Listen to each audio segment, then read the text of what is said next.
Hey everybody, this is the second episode of my ranked match analysis series. The hope of this is to show you my thought process as I play ranked matches as a Master Hondo, and to kind of explain what adaptations I do so that new players can understand and maybe make progress in their own play. So if you have any feedback after the video is over, feel free to comment in the comment section. Till then, let's go ahead and start the video. Alright, this match is against a Master Marissa. I haven't played against too many up to this point. I'm used to Diamond Marissas, so I play at this range. They like to do a lot of Superman Punch and the Charged Gladius to try to armor through your offense. So I wasn't ready for this. It's green dash into command grab, and it's a very scary option. So as soon as I got hit by it, I took note of it, and I'm going to try adapting to it in the upcoming rounds.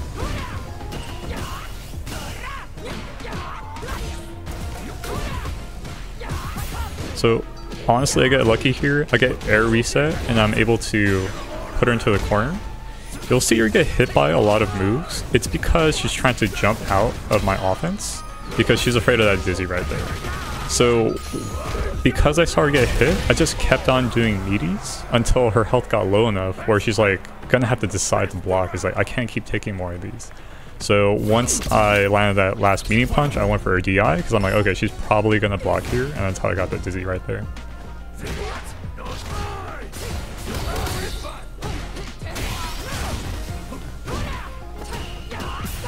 Alright, so you can see my first attempt at countering that green dash into command grab. I jump forward because I can still land and punish, and jumping forward feels like a safer option than jumping neutral. And right here, she's just doing a good job of hiding her offense, and then she did DI, and she's going to close out this round.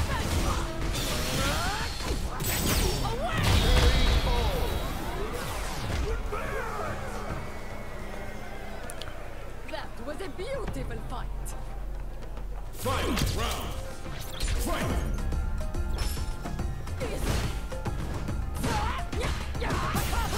Alright, so here's my second attempt at countering that green dash into command grab. So you saw that my punish was much better because I'm more ready for it now. I already tried something in the last match, but this one worked out a lot better because I had some experience. Another thing I felt like I had to adapt to was her step kick. I haven't punished it at all.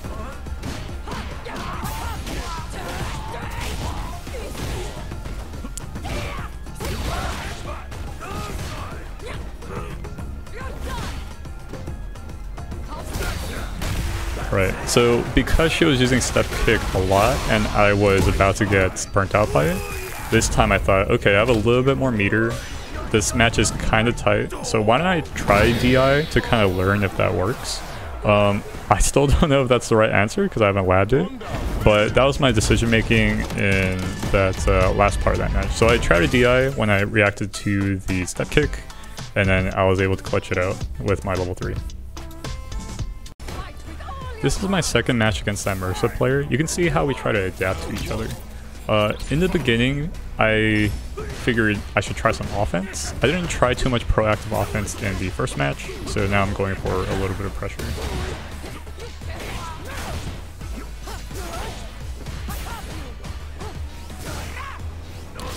Her offense also changed a little bit. You can see her do different timings and using different options. Before she would do just a lot of medium punch, green dash, but she's trying different things. Right there, because I was in burnout, I thought she might try to push even though she was negative, but that was a wrong choice. She was ready for it.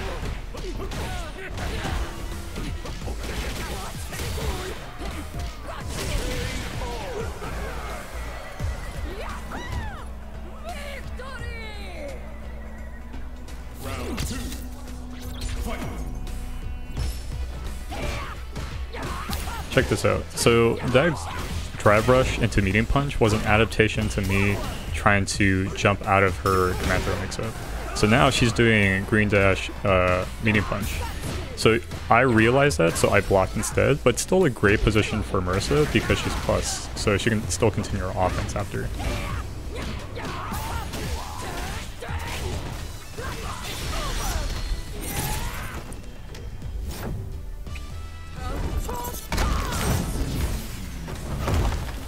this is looking bad because I'm close to burnout. So what I'm looking for here is to headbutt against any jump attempt or Superman punch, and also looking for opportunities to extend my own pressure because it's going to be hard for me to make a comeback. I was buffering Super there because I know that she wants to start her pressure and be in plus frames. And she did a great choice right there because after I did a jump normal, green dash, you're probably expecting maybe like a strike throw mix up, so she committed to the jump, made the right read, and then punished me to close out that match. Alright, so this is the third set against the Mercy player. I wanted to include this to show how our adaptations kind of ended up after all these games. So I think my thought process here was, because in the second match I got hit by a couple of those armored into strike mix-ups, I would try a DI instead to catch her trying to press a button there, and it seemed to work out. Now she's in burnout, I really want to press my offense, so you'll see me use a lot of butt slam because she's a tall character with a big hitbox, so butt slam is going to hit and not whip very often. You know, of course how you place it. But it's also going to give me plus frames, so I can just start my pressure. Because she doesn't have a parry, she's going to have a hard time stopping it. So I just honestly just spammed it and try to chip her out. It's me trying to experiment with DI again. And check this out, I'm going to spam butt slam because the first two matches, I didn't use it much at all. I actually don't think I used it outside of combos. So in this third game, to add like another thing for her to think about, I spam butt slam until I find an answer. And luckily, she didn't have an answer. And I guess that option surprised her. And to be honest, I was kind of abusing it, so it worked out in the end. So yeah, that's my set against that Mercy player. Okay, so this last match, I want to show a match against another Master Honda. It's pretty similar advice you give to anybody else. You have to perfect parry the butt slams and the headbutts. And Honda actually has a great option for his own headbutts. It's to headbutt it back, right? So if you have time, you can do a light, medium, or fierce headbutt, and it'll beat his headbutt if you do it second. But you need to get past the first couple of starting frames for that anti-air property to take effects. Alternatively, you could do an EX headbutt, so you could react instantly to beat his headbutt. Another reason why I want to show this video is because even though this is a master match, headbutt and butt slam is still such a powerful tool. You're going to see it all the time. So despite me saying like you should focus on footsies and all that, you can see that sometimes the answer is just headbutt.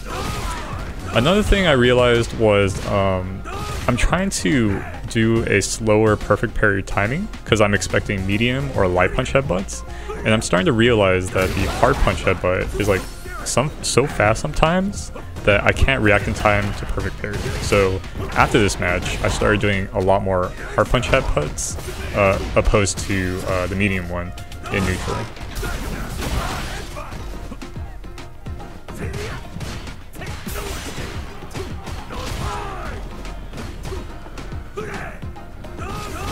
You can see what I was talking about there. That's your counter to the headbutt. It's a headbutt.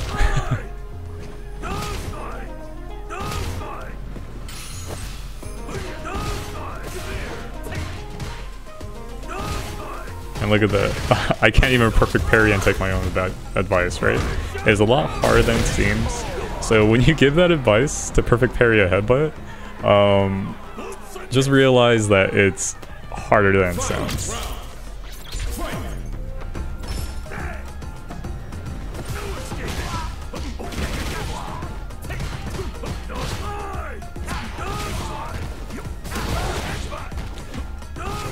So in this third match, I'm starting to realize that I'm not doing a good job of checking his headbutts, and I'm getting too afraid of just him doing headbutt after headbutt after headbutt. So I have to try to vary my offense a little bit more. And I did the option right there because he's just willing to hold down back. So if that's the case, I should be grabbing him a lot more. Like in other matchups, your goal is to throw loop Honda. He doesn't quite have a perfect throw loop, but if I had the opponent in the corner, that's something I should have been doing, is doing a throw loop on himself, because, you know, that's what Honda's weak against. Alright, so here's a fun one. This player's name is Meticulous, and with a name like that, I already kind of had an idea of how I thought he might play. I was thinking a lot of ground game, footsies, fireballs, and DPs. However, it kind of bit me in the butt with this initial impression that I had throughout this match. So what I wasn't expecting is for him to kind of make these more unexpected decisions, like lots of jumping. He used DI quite a bit, and you can see in the first match I had with him, I struggled with it a lot. And I'm still just trying to play this ground game, because in this whole first round I'm like, okay, well, you know, he's doing these jump things, but that's kind of normal because you want to stop Honda's charge, or you want to test him, right? But he continues to do it throughout the set, and I never truly adapt, and I thought it might be interesting to show that.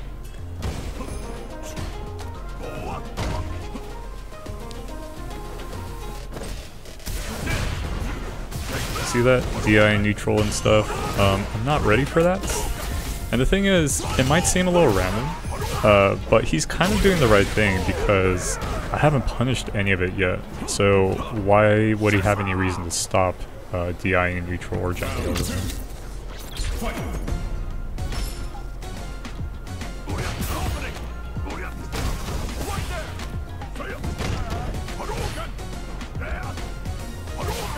So in the second match, what I thought worked in the first round was that I would put him in a fireball rhythm and then I would jump in. So you'll see me continue to do that. And now I'm a little bit more aware of kind of the options that he's going to choose, but I'm still not ready for a punish.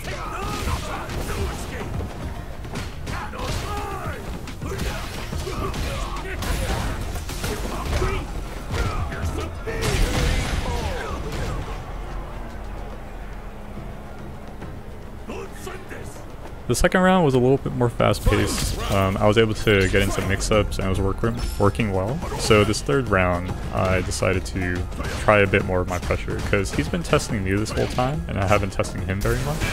So I should be doing that.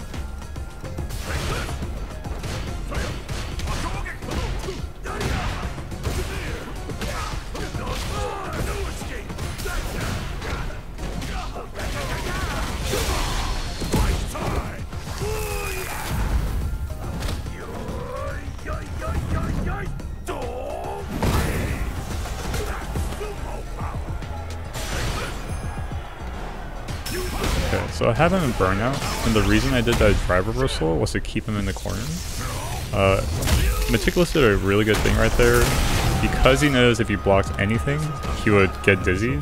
He went for a level 3 to try to put me in burnout. So this is his best opportunity to make a comeback.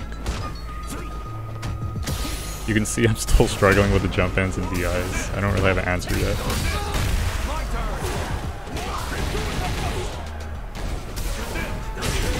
And that was a little ambitious, but the idea was good. He had a few successful DIs in the past, and he just got one right there. So he's like, alright, well if he gets hit by this one, he'll die. So it's a bit of a gamble. I think he could have put me in block stun first before attempting that. But we'll see in the next match. I try to think about how I can adapt to this playstyle that originally came from just me interpreting his name as like solid footsies.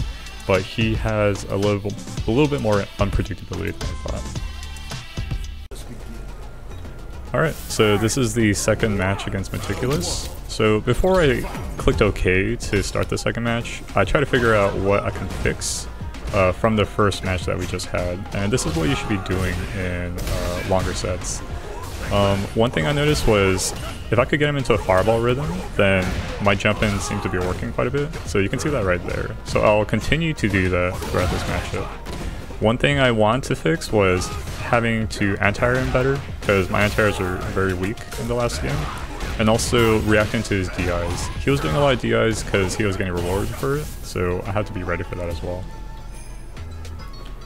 And I want to talk about how he how I think he's adapting to the matchup as well. He also knows that jumping and DIs were working. So you can see him still jumping quite a bit, and you'll see him DI a lot in the second match. I don't think this is necessarily random. It's a conscious decision that he made to kind of fight my playstyle, because it was working. But now I'm ready for that, so I'm able to counter in this last match.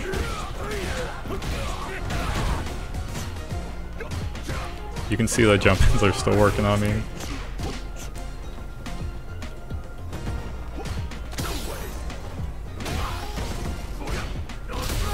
Right, and another DI. I wasn't ready for that one. So this is a great position for Meticulous to be in. I'm already thinking in my mind, okay, if I get in the corner, he's going to try to dizzy me.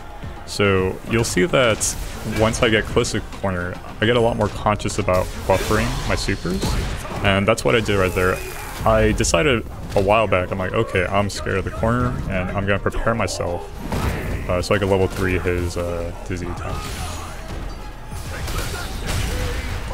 And I thought that was a decent position to DI, because even if he had the health, I was hoping that if he tried to DI back, he would die from the damage from DIing my DI. So yeah, that's the game. Alright, we're at the end of the video. I want to thank everyone for watching my videos again. I really appreciate the support and kind words.